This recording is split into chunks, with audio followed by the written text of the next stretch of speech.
Alright, hi class, welcome back to our Week 5 intro video and our class on Martin Luther King Jr. At this point in the term, we have reached the unofficial midpoint. This should be seen as a welcome break for you.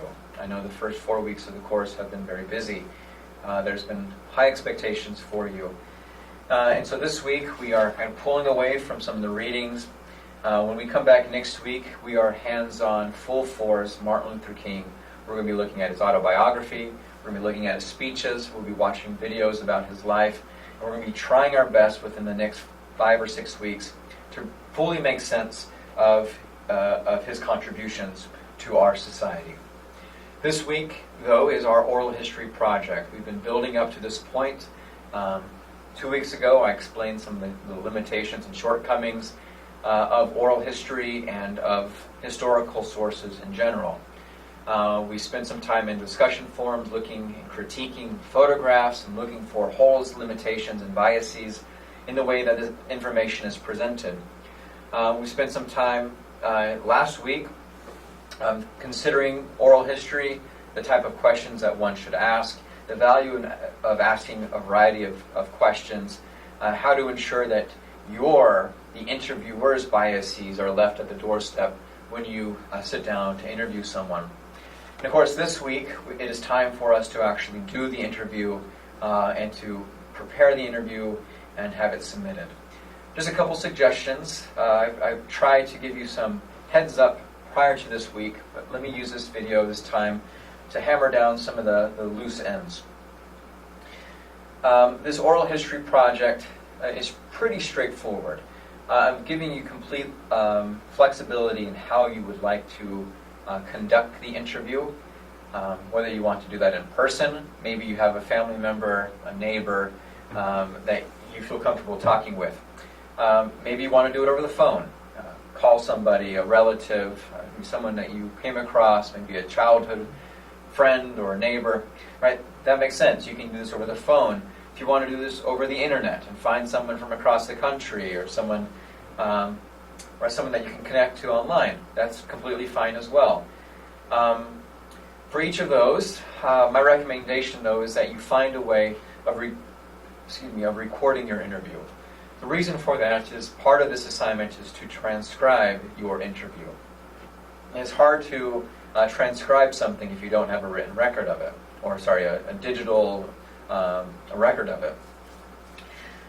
So for that reason, I've given you a few suggestions on ways that you can go about recording this using the various technologies that I hope you have at your fingertips.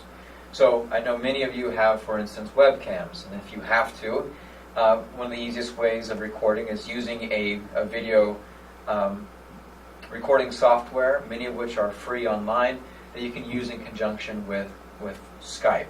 So you can begin your Skype video, you can push the button using this other device, and it will record everything on your screen. That's a very simple, straightforward process. It gives you then the flexibility afterwards to replay the video as you sit to type it out.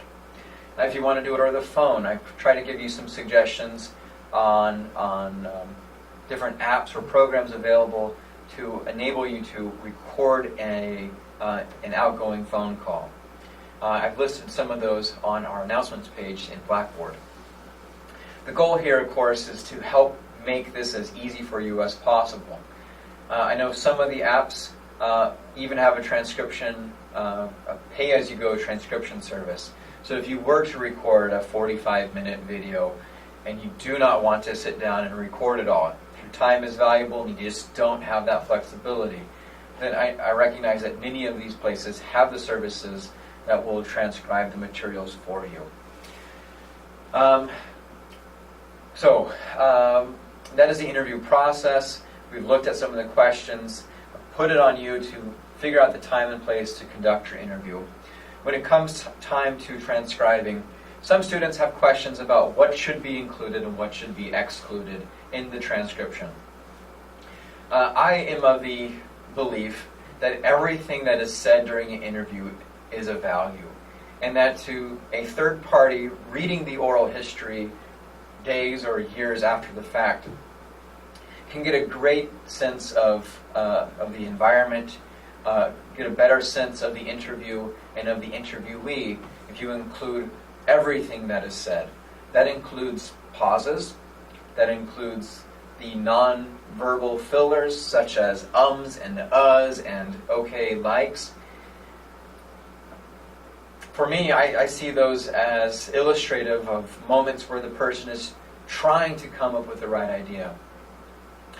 It is indicative of moments of perhaps inner turmoil, or the brain's thinking of words that it can't come across, versus something that is a little bit more polished that you would get if you eliminate all those things from your transcription.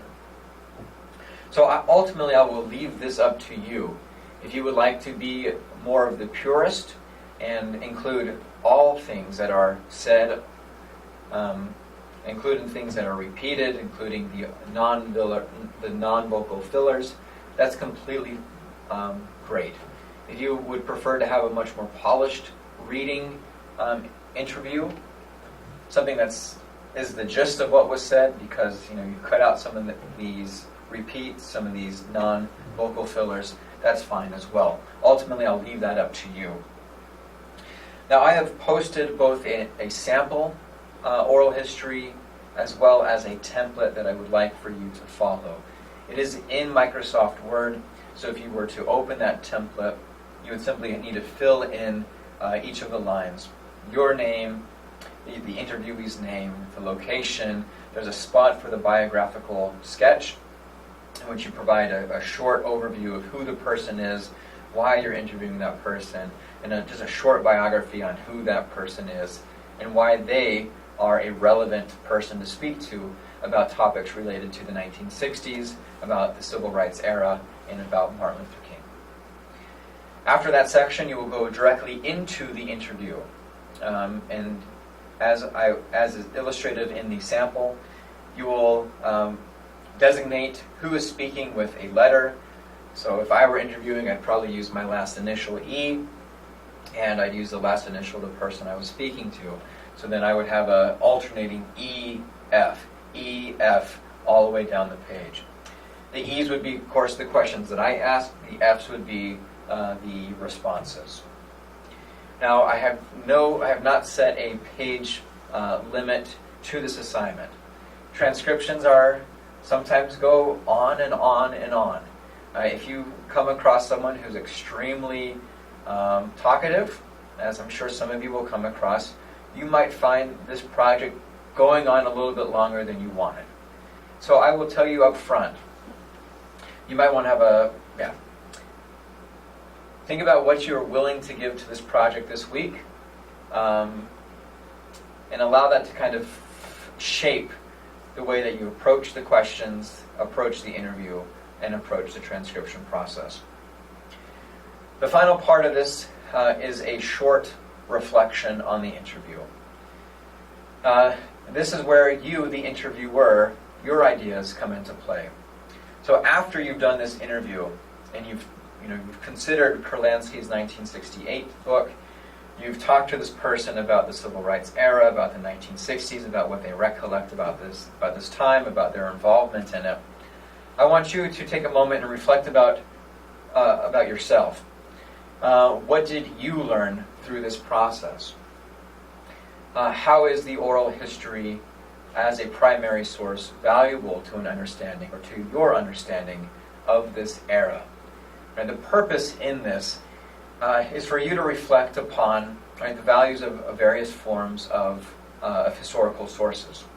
You may feel the limitations. You might enjoy the kind of the bottom-up feel of this oral history. You might like that you're talking about places that are relevant to you.